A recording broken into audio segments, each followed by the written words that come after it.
Okay. Ayan, alas 5 mga kamukil.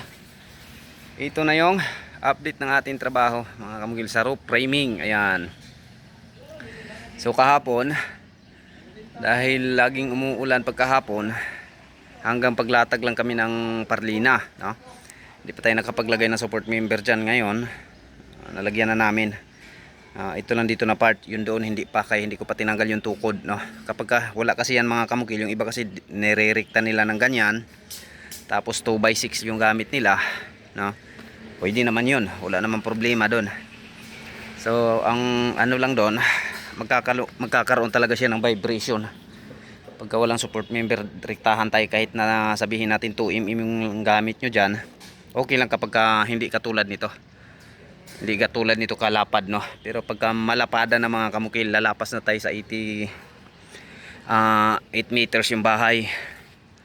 O kailangan ng matibay, no? Yung pagkatrabaho.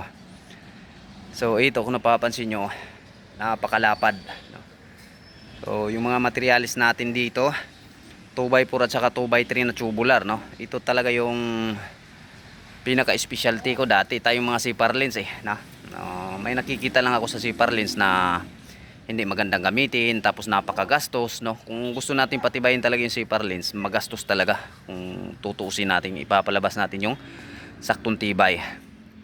Kasi kapag CPR lens, yung ano talaga doon, nakatayo siya, no? Nakaganyan, ito yung CPR lens. So kung nakatayo siya sa paglagay natin, pag inaapakan natin dito, ano to mga kamukil, papaling-paling siya kapag inaapakan natin. So ang solusyon doon, para mas mapatibay siya, maglalagay tayo ng cord bracing o sag cord na kung tawagin natin, papunta doon. So ang daming gamit. Tapos minsan ina-applyin ko pa yun ng turnbuckle dan sa pinakagitna. So napakagastos. Nung nag-explore ako mga kamukil, nakilala ko to si tubular. So hanggang na-perfect ko yung paano siya trabahuin, hindi masyadong damage, no? Hanggang ngayon ito na, no? Napapansin nyo, napakatibay, napakalinis mga kamukil. Napapansin nyo. So yung ating roof framing sa buong project mga kamukil, natatapos natin sa loob ng 3 araw. Wala pang 3 araw natatapos natin, no? Ayan, no? Mula dyan, kasi may time kasi mga kamukil na half day lang yung trabaho namin dito sa pag pre-framing kasi umuulan. So pagpalagay na natin na at tapos talaga namin sa 3 araw. Yan, ito mula dyan. So ito mga kamukil, ang kulang nito, paglalatag na lang ng tie wire at saka bubong. So bukas yun yung trabaho namin. Mula dun sa dulo na yun, maglalatag ng tie wire, dahil bukas yung schedule ng bubong na darating. So by linggo, kung medyo maayos yung kondisyon natin sa pangangatawan at papayag yung mga kasama ko, magro-roping kami. Pero kung hindi, tingnan na lang natin, no, sa mangyayari sa linggo. Kasi marami din akong labahin mga kamukil. Halos damit ko puro labahin na. Kailangan natin maglaba, pati rin yung mga kasama ko. So ngayon, ito yung pinaka-forma niya. Okay lang ba mga kamukil yung nagiging design natin sa bahay na to, sa roofing, no? Nagkakaroon tayo ng letter L dyan, pa-angle-angle, no? So yun lang yung aking makakaya kapag ganitong mga roofing. Although meron pa tayo, no? Balak ko sana nito palir-lir mga kamukil, ganyan. Pero napakagastos na kapag ganon. So ginagawa ko lang siya simplihan, pero pag matapos ng mga kamukil, saka na tayo magsasalita, no? Pag natapos na, makikita na natin, nakakabit na tayo. Pag malagyan kasi ito ng gutter at saka flashing gutter mga kamukil, makikita na natin yung kalalabasan nito, kung maganda ba siya o hindi. So ayan, pagdating dito sa may ports natin mga kamukil, nakapunta din doon yung sloping natin. Tapos dito pa letter L yung banat natin design na. So makikita din to kapag malagyan natin ng flashing gutter to dito. Ayan. Kasi naging ganyan siya mga kamukil. Kung napapansin nyo, yung layout ng wall nila dati, ayan, o, may paliter L din dyan. O, may hindi masasakop kapag itong 90 na to, idridritso ko na lang ganun. O, paano yung nasa gilid, hindi masasakop, no?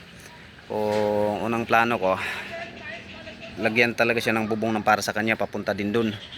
So nakikita na picture out ko, na visualize ko mga kamukil, na pangit ang resulta. So ito yung naabot sa isipan ko.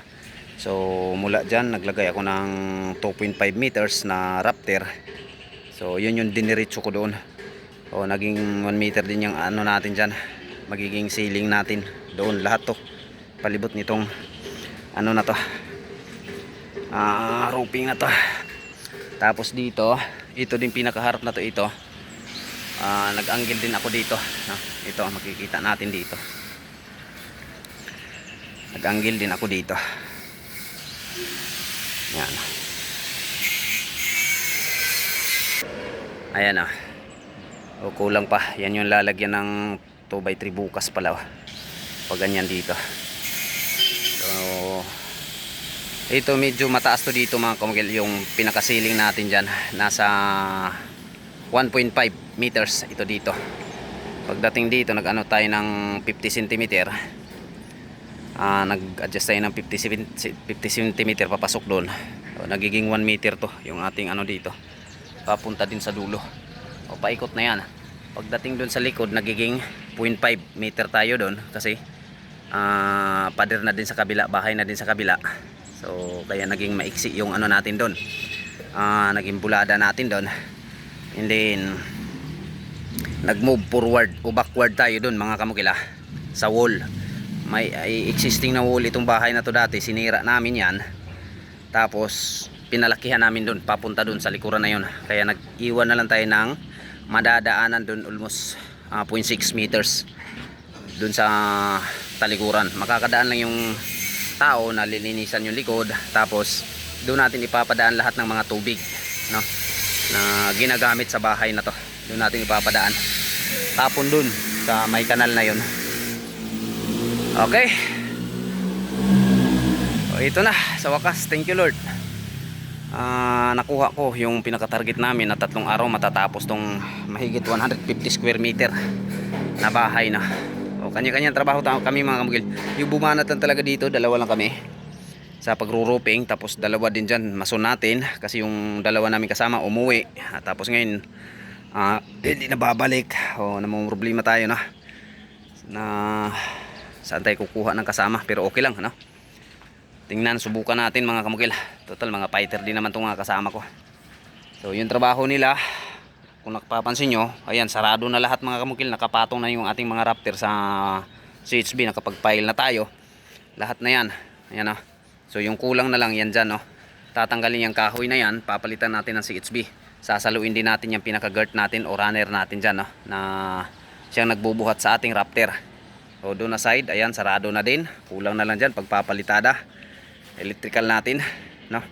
Laging nakaantaba yan.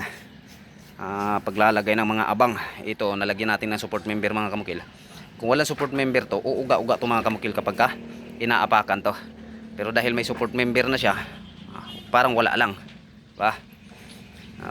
Dito ako tumatawid mga kamukil. Tapos yung hamba natin mga kamukil, dumating na siya, no? Kanina.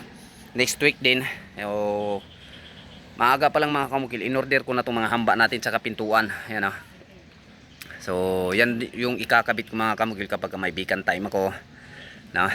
So medyo basa pa siya mga kamukil talaga. Normal lang yan, okay lang yan, no? Sabi ko okay lang basa yung hamba. Basta pagdating sa pintuan, wag nyo akong bibigyan basa na pintuan, no? Kasi kapag basa, ibabalik ko talaga mga kamukil. Masisira yung trabaho natin. Ayan o. O yan, kailangan hindi siya matutuyo dyan. Kailangan doon na siya matutuyo sa paglalagyan niya. Kailangan nakapix na siya dyan, no? Yun yung importante pagka mga hilaw pa yung ating mga hamba, hilaw pa yung kahoy. O, kailangan maikabit natin kaagad yan doon. Tapos di ba doon, dyan na siya tutuyo, no?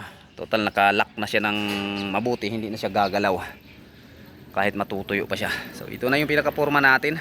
Balkunin natin sa harap, punta natin. So, yung ating pinaka-ports, ito na yung pinaka-forma niya. So yung kulang nito, paglalagay na lang ng fascia frame. Bukas madali na lang yan. Si Boy Boy na lang yung bahala dyan. Yan o. Yan yung pinsan ko mga kamukil. Matagal na to sa akin. Alanganin pa lang sa wala pang kusunada mga kamukil. Pero nakikita kong kayang-kaya niya. So sa susunod na mga project natin, subukan natin. Grabe ang lapad, no? Lapad ng ating lalatagan ng bubong.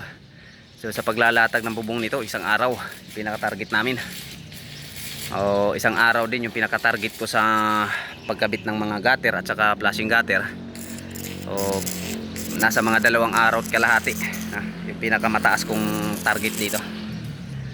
Okay, pagkatapos nito, umulan ka na ng umulan, no? O ngayong araw mga kamugil, natsambahan, hindi talaga siya bumigay, hindi tumulo yung ulan, pero makulimlim kanina, no? Sa awa ng Diyos hindi pinatuloy yung ulan. Thank you, maraming salamat.